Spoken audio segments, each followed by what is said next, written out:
Good morning, everybody. Just woke up. Today is Tuesday. It's a Tuesday. And I'm going to make some coffee and get ready for a day of errands.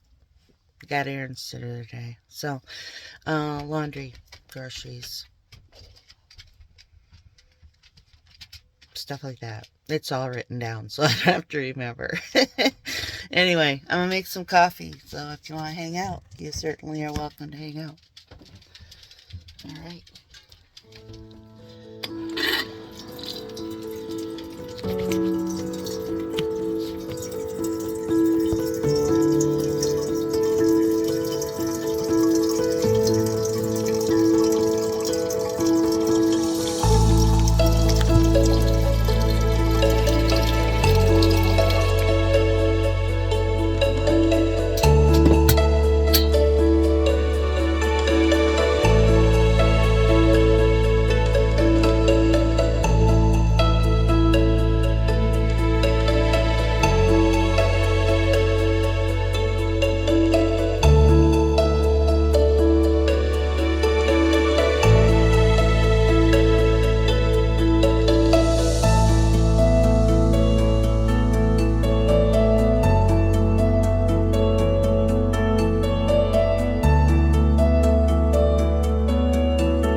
Let's call this morning coffee.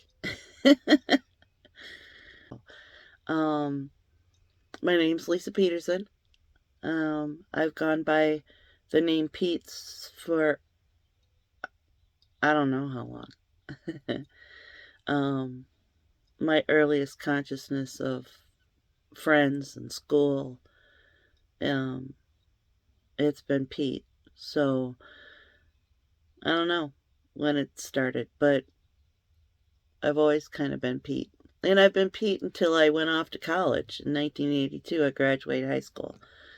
That next fall, I went off to college and everything became like, Lisa and Lisa Peterson and all of that. And it kind of stuck. I think that was the first couple steps I took from being me, being who I am, farther and farther and farther away. So please, call me Pete. It's what I relate to. It's who I am. The people that have known me, for when I was a kid, 18 years, that's how they know me. It's weird because they're almost awkward when they say Lisa, because they never did in school. So, it's weird for them, it's weird for me. I'm pouring some more water into my coffee.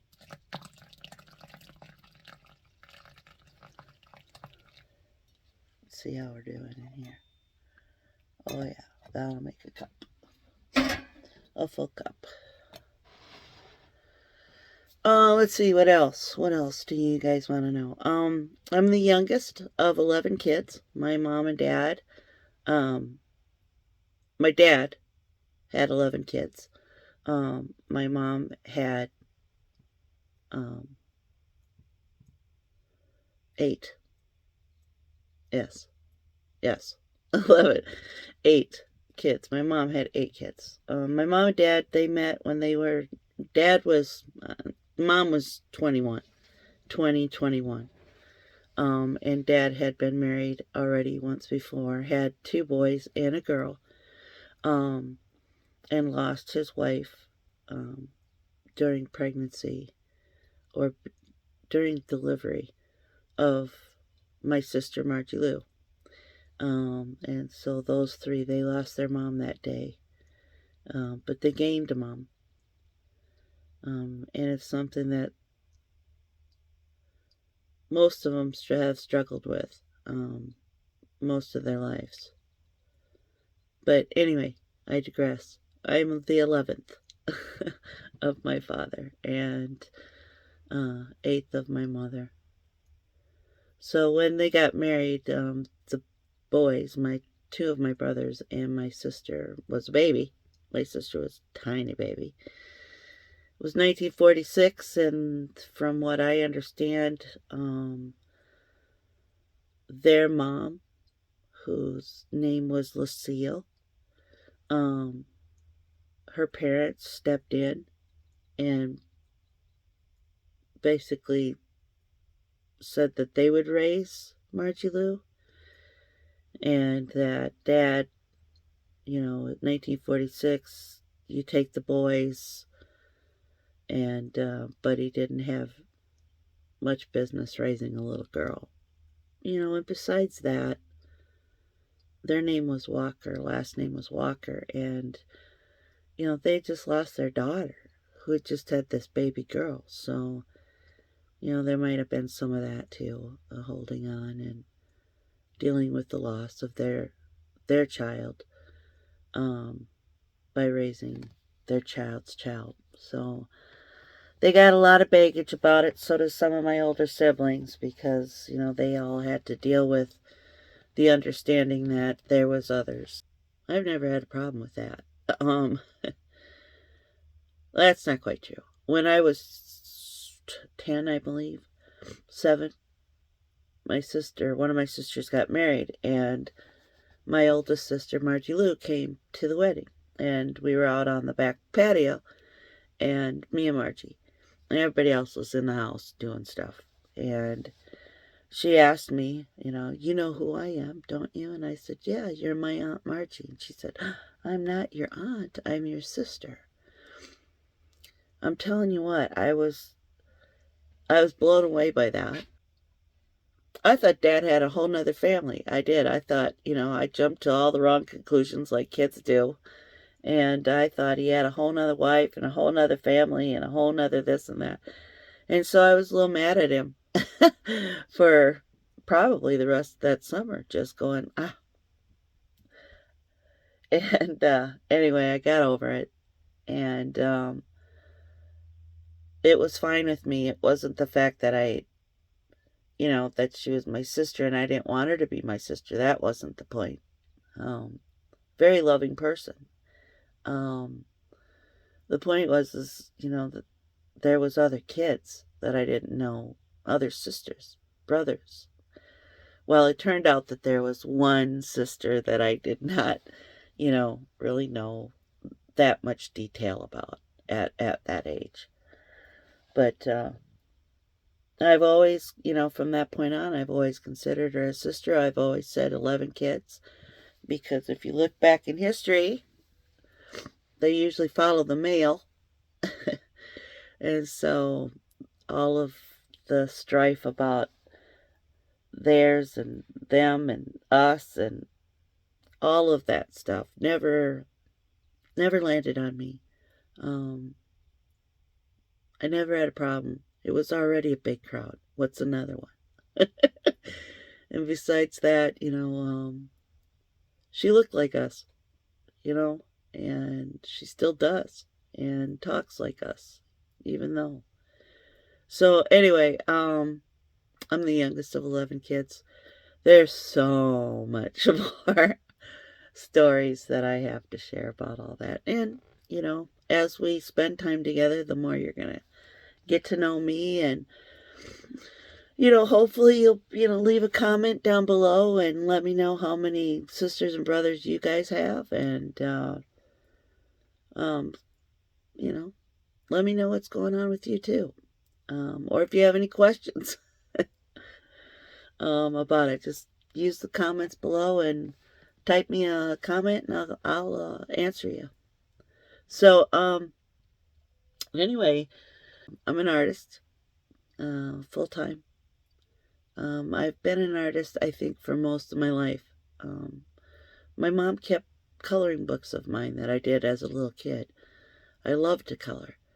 I used to put Kleenexes and tissues in between the pages so that they wouldn't smudge together and stuff. So that was pretty cool. I was, oh man, mid 20s when Mama told me, I've got some coloring books here.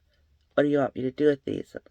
I was shocked to see them, and it was an honor that my mom held on to them. She got rid of a lot of stuff. She got rid of the Beatles albums, the Supremes, Janet Dean, all my Kiss albums. All of them. Came home one time from Colorado, and I'm like, Mom, what happened to all? Well, I had a garage sale and I sold them. What? We have decades and decades of albums, and we were members of Columbia House when I was a kid, little kid, back in the 60s, which used to piss my dad off because there was always a new album, a new record in the house, and he's like, another one, another new one. Meanwhile, he's got all these other kids, in the house that are like, what's for supper? And Mom's ordering albums. So I have so many stories from being raised in a crowd and loving parents and, for the most part, loving siblings when we were kids. Anyway, full-time artist, graduated in 1982. And I went to Bethany Lutheran College up in Mankato, which at the time was a 2-year liberal arts college. So I started on my major, art major, and a youth ministry minor. Wasn't really planning on going to college at all. Really wasn't even thinking out beyond tomorrow. And it was an art teacher of mine in high school, Mr. Marth. Hey. That encouraged me to go on to college. He thought I should have been a teacher. I told him I didn't like school and wasn't looking to go to more school after graduation. But he kind of encouraged me. I applied for some art scholarships and got an art scholarship at Bethany Lutheran, which helped with my college expenses. So, yeah, I've been lucky. I have a little talent that was nourished and not discouraged, which my dad asked me when I was 18 and I was going off to college. He's like, how in the hell, excuse my French, it was his anyway, how the hell are you going to make a living out of art and religion? And I'm like, I don't know. I've never thought about it. I'm just following my heart, what I love to do, so forth. So he worried. He worried for a long time. Anyway, so that's I've got college stories. I'm still in semi-touch with one of my college roommates, which was so nice to find her on Facebook and just reach out, and say hi. It's nice to, hey Gons, I know who you are. You know who you are. That's been kind of my life. Got out of college, went into organization, got hired by an organization called Tent Makers International. It was the first year that they went international. I had a classmate that was from Australia and another one that was from New Zealand. And the Tent Makers is a really cool premise because they've modeled themselves after Paul, the Roman citizen that was blinded and found faith in God and became Paul, who wrote most of our books, letters in the Bible to different civilizations, did 3 different tours. Because he was a Roman citizen, he could roam freely the Roman Empire. So, at the time. So he had rights that Peter and Matthew and the Jewish-born disciples, followers of Christ, didn't have those freedoms. Paul did. And he took full advantage of being a Roman citizen and moving around within the empire and spreading the good word of Christ and his saving grace and the reason why he came and why he died for us and why he was raised and why he ascended. So they modeled themselves after Paul, because Paul, on a sideline gig, made tents for a living, sold tents. And because he was constantly on the move, so is the Tent Makers Organization. Basically, you go into a church for 2 years, 2 years only, and you set up a youth program. You get the youth involved in being a part of their community of church. We go in, we build a youth program, we move on. So the reason why I know or knew of the tent makers when I was in college is because when I was a sophomore in high school, our church hired a youth director, a tent maker named Tom. And he changed my life. He introduced me to somebody that changed my life. And for that, I'll be forever grateful to him. And yeah, so Tom had a way of relating. He was 21 years old when he came to work for our church, and was just turning 21. And we were, sophomores, juniors, seniors in high school. So 15, 16, 17, 18. Some of us were 19 when he came, when he was just turning 21. So he got us. He was us. Still is in his heart. Anyway, so that's how I learned out about tent makers, and that's how I went to college. Took a teacher weighing in saying, "Hey, why don't you become an art teacher?" I said, I don't even like school, let alone work at school. Or go to more school so I could go work at school. It was just a foreign concept to me. And but I knew I loved art. By the time I was a senior in high school, I had all my credits, enough to be able to repeat classes. And me and 2 other guys of my class started repeating some art classes, which was really cool because Marth, my original teacher, end of my junior year, retired. So we got a new art teacher when I was a senior, and she was young too, right out of college. And we went to the principal and asked if we could, repeat art classes, and he said, go talk to the teacher. If she's okay with it, then I don't have any objections. It kept us plugged in, for a couple of hours a day, where we would have not had to been there. We had our credits. So anyway, that wasn't heard of back then. You went to school every day, all day, unless you got work release, which means you had a job that you could leave an hour early or 2 hours early. I don't know. I never had a job. I did, and that's a whole nother story. But anyway, long story short, coffee's getting close. That's a few things about me and my past and how I became, or why I think I'm an artist, and why I, make a living by doing my art. So, anyway, I'm going to drink some coffee.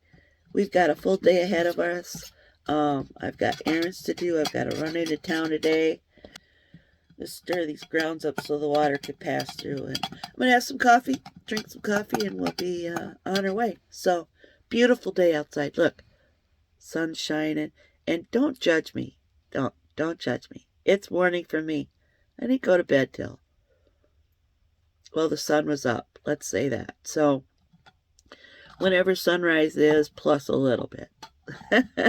I was watching Sharing the Wild, which is another YouTuber. Check him out. His name's Joseph.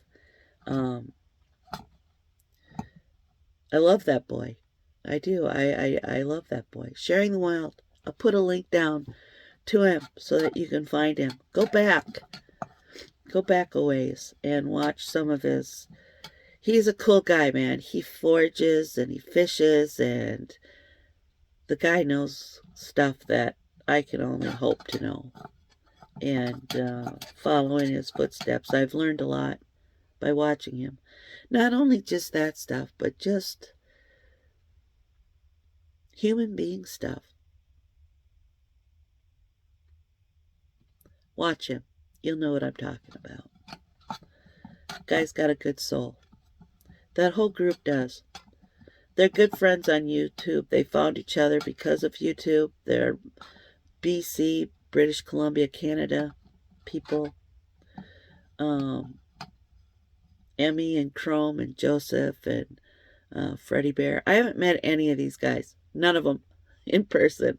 And I feel like I know them because I watch their YouTube channels. So anyway, I've learned a lot. Gotten a lot of courage from those guys.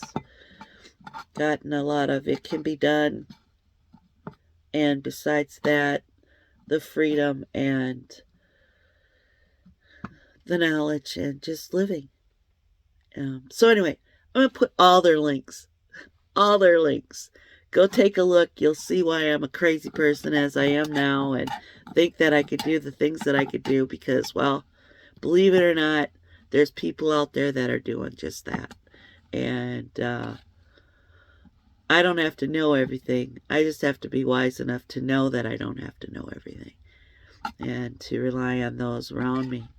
And establish a community, whatever that might mean. Because every time you do establish a community with someone or people, you have a tendency to glean good and bad from those situations. So, anyway, I'm going to put all their links down below. I hope that you go check them out. Tell them that you came from where you came from. And how you know of them in their comments. So, anyway, there might be a chance. I don't know. But they're all on the move up there, and they're all, some of them are going all the way east. One is already east. East Canadian has driven the hoe across the top of us and is already out there, and the other one's making his way out there. So, I don't know. They're calling for meetups and VanLifers to get together June, July, August, September-ish. I don't know when. I'm watching them, and maybe there's a chance that I could go up there and cross the border and go meet them. Anyway, that's all for now. My coffee's done draining. It's already, gone. And I'm going to sit here and have a cup of coffee and get ready to go. Look at me. Oh, my goodness. And we'll go to town today and do some errands. I've got some stuff to do. So I'll bring you along in whatever capacity that might be. And we'll talk to you later. Good morning. Bye.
that's it for today. Thanks for stopping by. Have a good day, guys. Bye-bye for now.